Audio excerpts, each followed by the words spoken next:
யாழ் மாநகர சபையில் கடமையாற்றிய தற்காலிக ஊழியர்களை பணிநீக்கம் செய்யும் தீர்மானத்தை எதிர்த்து தற்காலிக ஊழியர்களால் மேற்கொள்ளப்படும் சாகும் வரை உண்ணாவிரத போராட்டம் 2வது நாளாக இன்றும் முன்னெடுக்கப்பட்டுள்ளது. பாதிக்கப்பட்டதாக கூறப்படும் தற்காலிக ஊழியர்களால் யாழ் மாநகர சபையின் முன்பாக சாகும் வரை உண்ணாவிரத போராட்டம் நேற்று ஆரம்பிக்கப்பட்டது. இதேவேளை தாம் பதவிக்கு வந்த பின்னர் இவ்வாறான வெற்றிடங்கள் நிரப்பப்பட வேண்டும் என்று மத்திய அரசுக்கு கொடுத்த அழுத்தம் காரணமாகவே 200 பேருக்கு நிரந்தர நியமனம் கிடைக்க உள்ளதாக யாழ் மாநகர சபையின் முதல்வர் இன்று இடம்பெற்ற ஊடகவியலாளர் சந்திப்பில் தெரிவித்தார். எவ்வகையான துறைகளில் எவ்வாறான ஆளணி நிரப்பப்பட வேண்டும் என்பதும் எங்களுக்கு எழுத்து மூலமாக அறிவிக்கப்பட்டிருந்த நிலைமையில் ஏறக்குறைய 200 வெற்றிடங்கள் யாழ் மாநகர சபையால் நிரப்பப்பட வேண்டியிருக்கின்றது. இந்த வகையிலே 1992 ஆண்டிலிருந்து இன்று வரை பல்வேறு தற்காலிக அடோக் அடிப்படையிலே பல தற்காலிக ஊழியர்கள் அமர்த்தப்பட்டிருந்தார்கள். நாங்கள் பதவிக்கு வந்த பின்னர் இந்த ஆளணி வெற்றிடம் நிரப்பப்பட வேண்டும் என்று மத்திய அரசுக்கு கொடுத்த அழுத்தத்தினால் எங்களுடைய கௌரவ அமைச்சர் அவர்களுடைய அனுசரணையில் இந்த ஆளணி அங்கீகாரம் நமக்கு கிடைத்துள்ளது, மிக அண்மையில் கிடைத்துள்ளது என்பதை மிக மகிழ்ச்சிகரமாக தெரிவித்துக் கொள்கின்றேன். எனவே நீண்ட காலமாக தொழில் புரிந்தவர்கள் கடந்த ஆணையாளர்களினால் இவர்களை திசை திருப்புகின்ற கடந்த முன்னாள் ஆணையாளர்கள் அவர்களுக்குரிய நிரந்தர நியமனத்தை பெற்றுக் கொடுப்பதில் தவறுகளை இழைத்திருக்கின்றார்கள் என்பதை இதில் நான் சுட்டிக்காட்டிக் கொள்ள விரும்புகின்றேன். எனவே அவ்வாறானவர்கள் அந்த நேரம் இந்த பதவிகளுக்கு வருகின்ற போது கல்வி தகமைகள் பார்க்கப்படாமல் தங்களுடைய அரசியல் தேவைகளுக்காக அவர்கள் பயன்படுத்தி இருக்கின்றார்கள் என்பது வெளிப்படையான உண்மை. இந்த நிலைமையில் இன்று எங்களுக்கு கிடைத்திருக்கின்ற கல்வி தகமைகளின் அடிப்படையில் சட்ட ரீதியாக இங்கு வேலை செய்கின்ற அத்தனை தற்காலிக ஊழியர்களுக்கும் நேர்முக தேர்வு நடாத்தி சரியான புள்ளிகளின் அடிப்படையில் நாங்கள் ஒவ்வொருவருக்கும் அந்த நியமனங்களை கொடுக்க இருக்கின்றோம். பல ஆண்டுகளுக்கு மேலாக கடமையாற்றியவர்களுக்கு நிரந்தர நியமனங்கள் வழங்காமல் 2 தடவைகளுக்கு மேல் நேர்முக பரீட்சைக்கு தோற்றியவர்களுக்கு நியமனங்கள் வழங்க தீர்மானிக்கப்பட்டுள்ளதாக தெரிவித்து தாம் உண்ணாவிரதம் மேற்கொள்வதாக யாழ் மாநகர சபையின் பொது சுகாதார ஊழியர் சங்க தலைவர் இன்று நியூஸ் ஃபர்ஸ்டுக்கு தெரிவித்தார். ஆனால் நேற்று நாங்கள் ஒரு அறிந்த வகையில் ஒரு ஊடகத்துக்கு முதல்வர் அவர்கள் பேட்டி அளித்திருக்கின்றார்கள்.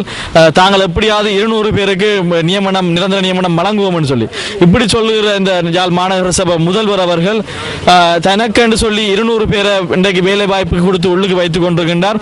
400 பேர் மேற்பட்ட தொழிலாளிகளை வெளியில் வச்சிருக்கின்றார். இன்றைக்கு இங்கே பார்த்தீங்கன்னா தெரியும் 12 வருஷம் 10 வருஷம் குறைஞ்சது 4-5 வருடங்களுக்கு மேலதிகமாக தொழிலாளிகளாக கடமையாற்றியவர்கள் தான் இங்கே உண்ணாவிரத்தில் வேலையிலிருந்து நிப்பாட்டப்பட்டிருக்கிறார்கள், உண்ணாவிரத்தில் குதித்திருக்கிறார்கள். அதில் நான் நினைக்கின்றேன் இன்றைக்கு இருக்கிற தொழிலாளிகள் 53-45 வயசு மேற்பட்ட தொழிலாளிகள் இன்றைக்கு நாங்கள் உண்ணாவிரதம் இருக்கிறோம். அரசாங்க சட்டத்தின்படி 35 வயசுக்கு மேற்பட்ட எவருமே நேர்முக பரீட்சைக்கு தோற்ற முடியாது. ஆகவே எங்களுக்கு சரியான தீர்வு கிடைக்கும் வரைக்கும் நாங்கள் சாகும் வரையான உண்ணாவிரத போராட்டத்தை மேற்கொள்வோம். கடவத்த நகர மத்தியில் பொருத்தப்பட்டிருந்த நியூஸ் ஃபர்ஸ்ட் பிரசார பதாகை அடையாளம் தெரியாத சிலரால் சேதமாக்கப்பட்டுள்ளது. நியூஸ் ஃபர்ஸ்ட் தனது புதிய பிரசார பதாகைகளை அண்மையில் நாடளாவிய ரீதியில் பல்வேறு இடங்களில் மக்கள் பார்வைக்காக பொருத்தியிருந்தது. கட்டவத்தை நகரில் பொருத்தப்பட்டிருந்த பிரசார பதாதைக்கு அடையாளம் தெரியாத சிலர் நேற்றிரவு சேதம் விளைவித்திருந்தனர். கடவத்தை போலீஸ் நிலையத்திலிருந்து சுமார் 300 மீட்டர் தொலைவில் இந்த பிரசார பதாதை பொருத்தப்பட்டிருந்தது.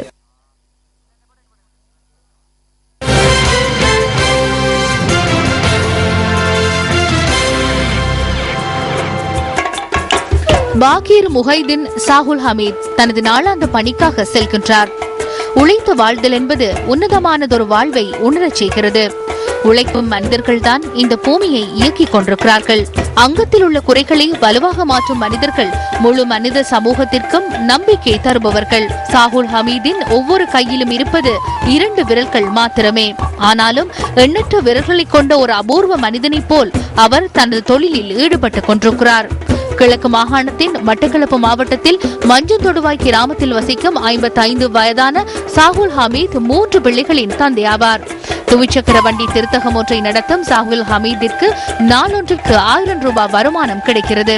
குடிசை ஒன்றில் வாழும் சாகுல் ஹமீதிடம் யாரிடமும் கையேந்தாமல் உழைத்து வாழ வேண்டுமென்ற நம்பிக்கை விரல்கள் மாத்திரம் அதிகமாகவே உள்ளன.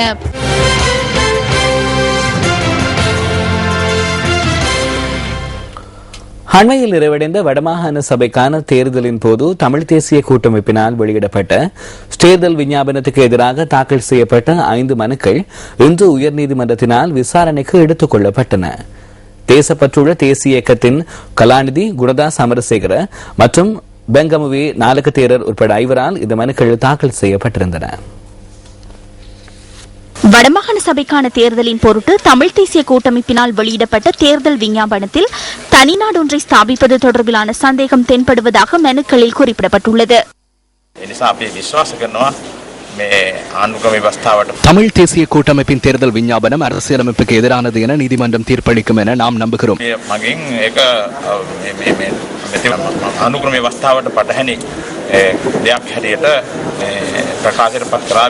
எனினும் அது தொடர்பில் விசாரணைகளை மேற்கொண்டு இலங்கைக்குள் தனிநாடு ஒன்றை நிறுவுவதே அவர்களின் நோக்கமாகும் என அறிவிக்குமாறும் மனுதாரர்கள் உயர்நீதிமன்றத்திடம் கோரிக்கை விடுத்துள்ளனர். இதேவேளை தமிழ் தேசிய கூட்டமைப்பு சார்பாக உயர்நீதிமன்றத்தில் பிரசன்னமாகிய சட்டத்தரணிகள் இந்த மனுக்கள் தொடர்பில் அடிப்படை ஆட்சேபனைகளை தாக்கல் செய்வதாக குறிப்பிட்டுள்ளனர். වැරදි ආකාරයට ලියලා තියෙන බවත් දැන් ගොනු කරලා තියෙන இந்த மனுக்கள் எழுதப்பட்டுள்ள விதத்தில் தவறான ஆவணங்களை சமர்ப்பித்துள்ளமையினால் அதனை முன்னோக்கி கொண்டு செல்ல முடியாது என அடிப்படை எதிர்ப்பை வெளியிட்டோம். இந்த அடிப்படை எதிர்ப்பை எதிர்வரும் 2 வாரங்களுக்குள் எழுத்து மூலம் சமர்ப்பிக்குமாறும் இந்த அடிப்படை எதிர்ப்பு அக்டோபர் மாதம் 23ஆம் தேதி விசாரணைக்கு எடுத்துக் கொள்ளப்படும். දේශාධිකරණය එම මූලික විරෝධතාව සති 2 කාලයකට ලිඛිතව ගොනු කරලා එම මූලික විරෝධතාව විමසීමට ඔක්තෝබර් 23 වෙනිදාව නියම කරලා තියෙනවා. දැන්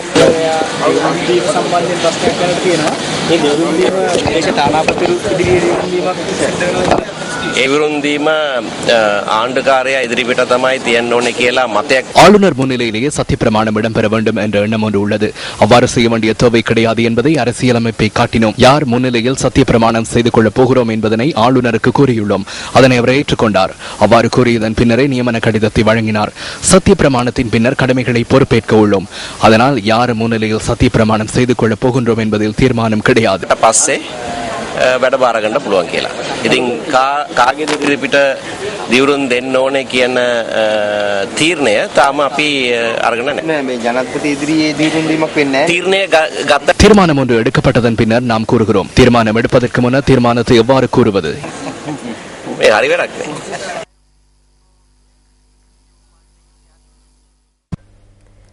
வடமாகாணத்தின் யாழ் மாவட்டத்தில் கிராமப்புற பாடசாலையொன்றின் மாணவன் அகில இலங்கை ரீதியில் தமிழ் மொழி புலமை பரிசில் பரீட்சையில் தோற்றிய மாணவர்களில் முதல் இடத்தை பெற்றுள்ளார். யாழ்ப்பாணம் ஏழாலை சன்மார்க்க வித்தியாலயத்தைச் சேர்ந்த பரமானந்தம் தனுராஜ் என்பவரே அந்த மாணவர் ஆவார். வடமாகாணத்தின் யாழ் மாவட்டத்தில் உள்ள பாடசாலையான ஏழாலை சன்மார்க்க வித்தியாலயத்தின் மாணவன் பரமானந்தம் தனுராஜ் புலமை பரிசில் பரீட்சையில் 194 புள்ளிகளை பெற்றார். வடக்கு மாகாணத்தின் யாழ் மாவட்டத்தில் உள்ள பாடசாலையான ஏழாலை சைவ சன்மார்க்க வித்யாசாலையின் மாணவன் பரமானந்தம் தனுராஜ் புலமை பரிசில் பரீட்சையில் 194 புள்ளிகளை பெற்று சாதனை படைத்துள்ளார். இவர் தமிழ் மொழி மூலம் தோற்றிய பரீட்சையில் அகில இலங்கை ரீதியாகவும் வடமாகாணத்திலும் யாழ் மாவட்டத்திலும் 194 புள்ளிகளை பெற்று முதலிடத்தை பெற்றுக் கொண்டுள்ளார். நடைபெற்ற புலமை பரிசில் பரீட்சையில் 194 புள்ளிகளை பெற்று அகில இலங்கையில் தமிழ் மூலத்தில் முதலிடம் பெற்றுள்ளேன். எனக்கு மிகவும் சந்தோஷமாக இருக்குது.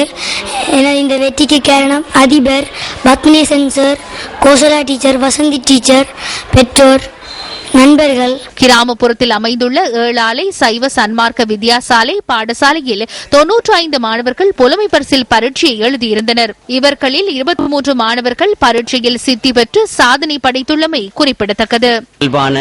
திறன்கள் இனங்கண்டு நமது பாடசாலையிலே இந்த மாணவனை மாவட்ட ரீதியிலே முதலிடம் பெற வைக்க வேண்டும் என்ற நோக்கோடு நாங்கள் பல்வேறுபட்ட முயற்சிகளை மேற்கொண்டு அந்த முயற்சியின் பயனாக தற்பொழுது அந்த வெற்றியை அடைந்திருக்கும். இந்த வெற்றியை நாங்கள் எய்த வேண்டும் என்ற எதிர்பார்ப்பு ஒரு 5 வருடமாக நாங்கள் இந்த வெற்றியை எடுக்க வேண்டும் என்ற உன்னிப்பான ஒரு கவனிப்பிலே தான் இந்த வெற்றியை அடைந்திருக்கின்றோம். இதேவேளை முகமது வாஸ்னி என்ற மாணவன் சப்ரகமுவா மாகாணத்தில் முதலாம் இடத்தை பெற்றுக் கொண்டுள்ளார். அவிசாவல தால்துவ முஸ்லிம் மகா வித்தியாலயத்தில் இருந்து தரம் 5 புலமை பரிசில் பரீட்சையில் தோற்றிய அவர் 191 புள்ளிகளை பெற்றுக் கொண்டுள்ளார். பாடசாலை சொல்லித்தரும் விடயங்களை மிகவும் அவதானமாக கேட்டுக்கொண்டிருப்பேன்.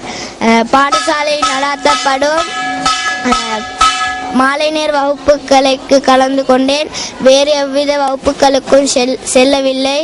சம்மாந்துறை முஸ்லிம் மகளிர் வித்தியாலயத்தில் இருந்து இந்த முறை தரம் 5 புலமை பரிசில் பரீட்சைக்கு தோற்றிய சிஹானுல் ஹனீன் 190 புள்ளிகளை பெற்று அம்பாறை மாவட்டத்தில் முதலிடத்தை பெற்றுள்ளார். இந்த முறை சம்மாந்துறை முஸ்லிம் மகளிர் வித்தியாலயத்தில் இருந்து தரம் 5 புலமை பரிசில் பரீட்சைக்கு 131 மாணவர்கள் தோற்றியிருந்தனர்.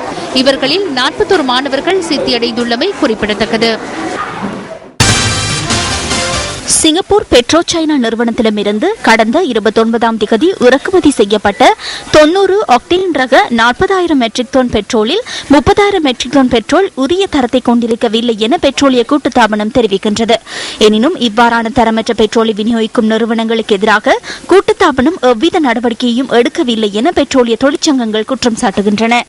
3 மாதங்களுக்கு முன்னர் 95 ரக பெட்ரோலை கொண்டு வந்த பெட்ரோ சைனா நிறுவனம் அதனை 90 ரக பெட்ரோல் என கூறி கூட்டுத்தாபனத்திடம் ஒப்படைத்தது. தற்போது 30,000 மெட்ரிக் டன் பெட்ரோல் கொண்டு வரப்பட்டுள்ளது. குறித்த 30,000 மெட்ரிக் டன் பெட்ரோலுக்கு பதிலாக புதிய 30,000 மெட்ரிக் டன் பெட்ரோலை தருமாறு கோரப்பட்டுள்ளது. நிறுவனத்திற்கு எதிராக நடவடிக்கை எடுக்காது புதிய பெட்ரோலை கோரியுள்ளனர். இது திருட்டு சம்பவமாகும் அல்லது வேறு ஏதோ ஒரு சூழ்ச்சி காணப்படுகின்றது.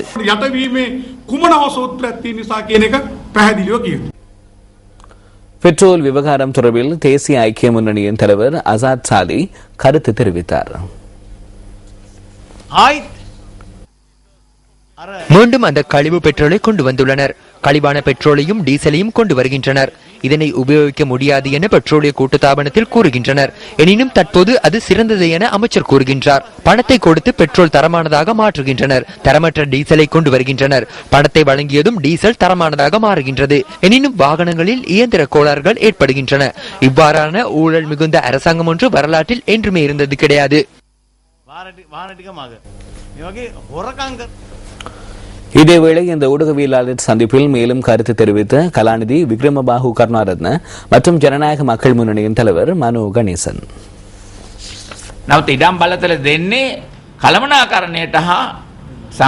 முகாமைத்துவத்திற்கு மற்றும் அபிவிருத்திக்கு மாத்திரம் காணி அதிகாரங்களை வழங்க முடியும் என்ற தீர்மானம் இருக்குமாயின் அந்த சரத்தை திருத்துவதற்கான முழுமையான அதிகாரத்தை நடைமுறைப்படுத்த வேண்டியுள்ளது. இது தொடர்பான வேண்டுகோள் அடங்கிய ஆவணத்தை விக்னேஸ்வரன் உள்ளிட்ட குழுவினர் அனுப்பி வைத்துள்ளனர். அவ்வாறின்றி காணி மற்றும் போலீஸ் அதிகாரங்களை முழுமையாக பகிர்ந்தளிப்பதற்கான ஆர்ப்பாட்டம் அதிகாரத்தை பகிர்ந்து நாட்டை ஐக்கியப்படுத்துவோம் என்ற அமைப்பால் எதிர்காலத்தில் முன்னெடுக்கப்படும் என்பதனை கூறிக்கொள்கின்றேன். සම්පූර්ණ බලතල ප්‍රදේශයේ ලබා දීම සඳහා කරන්න කියන උද්ඝෝෂණය අපි බල බෙදා එක්වීමේ ව්‍යාපාරයේ හැටියටත් අපි තදින් කියනවා. ලංකාව වෙනම දෙමළ රටක් නිර්මාණය වීම ඇවිල්ලා இலங்கையில் தனியாக தமிழ்நாடொன்று உருவாகுமாயின் இந்தியாவின் தேசிய பாதுகாப்புக்கு அச்சுறுத்தல் ஏற்படும் என இலங்கையை விடவும் இந்தியா நன்கறிந்துள்ளது. அதனால் அந்த கோரிக்கை என்றுமே நிறைவேறாது. அதனால் யாரும் ரத்தத்திற்காக கதைக்க வேண்டாம். தமிழ் ரத்தத்திற்கு தமிழினம் என்றும், சிங்கள ரத்தத்திற்கு சிங்கள இனம் என்றும், முஸ்லிம் இனத்திற்கு முஸ்லிம் ரத்தம் என்னும் கதைக்கும் யுகத்தை நிறைவு செய்து கொள்ளுங்கள். அதனால் தயவு செய்து முன்னோக்கி செல்ல முடியாது.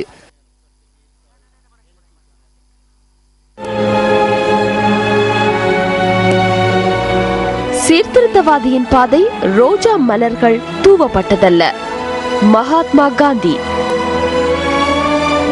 உங்கள் மனம் கவர்ந்த பொன்மொழிகளை நியூஸ் ஃபர்ஸ்ட் சக்தி அறிஞர் வாக்கு பகுதிக்கு அனுப்பி வையுங்கள்.